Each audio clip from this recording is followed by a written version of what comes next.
Accrochez-vous bien, auditeurs de Corbeau News Centrafrique, car aujourd'hui on plonge tête la première dans un incroyable numéro d'équilibriste verbal. Depuis le studio B, Martial Vicos vous salue chaleureusement. Et pour décortiquer cette séquence qui frise le burlesque, j'ai le grand plaisir d'accueillir notre talentueuse journaliste de terrain, Gisèle Moloma. Gisèle, quel spectacle nous as-tu déniché cette fois-ci ? Martial, prépare-toi, car ce que nous allons écouter est tout simplement stupéfiant.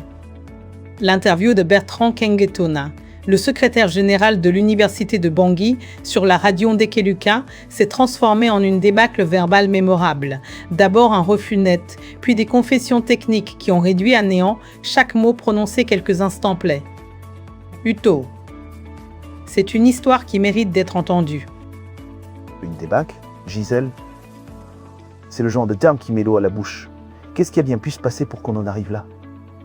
Eh bien, Martial, Bertrand Kengetona était sur les ondes pour une question bien précise, l'état de vétusté poussé des résidences étudiantes. Le journaliste lui a demandé sans détour, je cite, « Les bâtiments du campus universitaire sont dans un état de dégradation extrême, ce qui empêche les étudiants d'étudier dans de bonnes conditions. Quelle solution l'administration universitaire propose-t-elle à ce problème ?» Une question claire, nette, et j'imagine que la réponse a été tout aussi limpide. Limpide, c'est une manière de voir les choses. La première réaction du secrétaire général fut un refus catégorique d'admettre la réalité décrite. Bertrand Kengetona a affirmé que les bâtiments n'étaient pas dans un état de détérioration avancée. Et si c'était le cas, selon sa logique, les étudiants n'auraient tout simplement pas dû y résider. Pour lui, des infrastructures vraiment abîmées ne devraient accueillir personne. C'était sa ligne de défense, Martial. Donc, pour résumer, si les étudiants sont là, c'est que tout va bien. C'est d'une logique implacable. Mais j'ai comme l'impression que ce raisonnement n'a pas tenu longtemps, Gisèle. Tu as vu juste, Martial. Sa logique s'est écroulée en un clin d'œil face aux confessions qui ont suivi. Le même secrétaire général a enchaîné en reconnaissant que les bâtiments n'avaient bénéficié d'aucun entretien depuis des années. Il a évoqué des soucis répétés, des dysfonctionnements récurrents et une incapacité évidente à maintenir les infrastructures dans un état digne pour les occupants. Attends. Il nie la dégradation, puis il admet qu'il n'y a eu aucun entretien depuis des années. Mais c'est une pirouette verbale incroyable. C'est blanc puis c'est noir, tout ça en quelques phrases. C'est exactement ça, Martial. Et comme s'il prenait soudain conscience de l'urgence de la situation, il a ensuite dressé un inventaire effarant des manquements techniques. Bertrand Kengetona a parlé du vieillissement généralisé des installations, de chambres qui ne suivent aucune norme, de tuyauteries complètement inopérantes, de pannes électriques constantes et de matériel devenu totalement obsolète. Et malgré ce tableau désolant, il a confirmé que les étudiants continuent d'occuper l'ensemble des campus universitaires sans exception. Gisèle, ses aveux décrivent précisément une vérité matérielle qui va à l'encontre de son refus initial d'employer le terme de dégradation extrême. L'absence prolongée d'entretien qu'il admet, les logements non conformes qu'il reconnaît et les réseaux défaillants qu'il énumère confirment objectivement une usure profonde et dangereuse des structures. Comment peut-on nier une situation tout en décrivant minutieusement ses manifestations les plus graves ? C'est de l'absurde pur. C'est plus qu'une simple maladresse de langage, Martial. Bertrand Kengetona, qui a lui-même été étudiant sur ce campus universitaire, connaît parfaitement la réalité de ces bâtiments et les conditions de vie qu'ils imposent.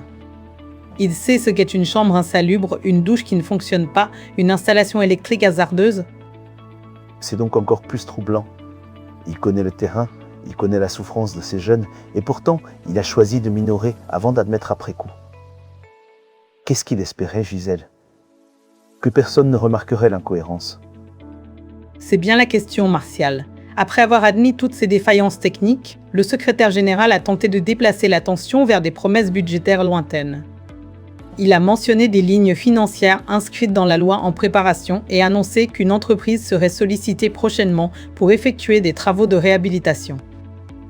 Des crédits futurs, une entreprise à solliciter, mais pendant ce temps, les étudiants vivent dans des conditions que le responsable lui-même qualifie de non conformes et dangereuses.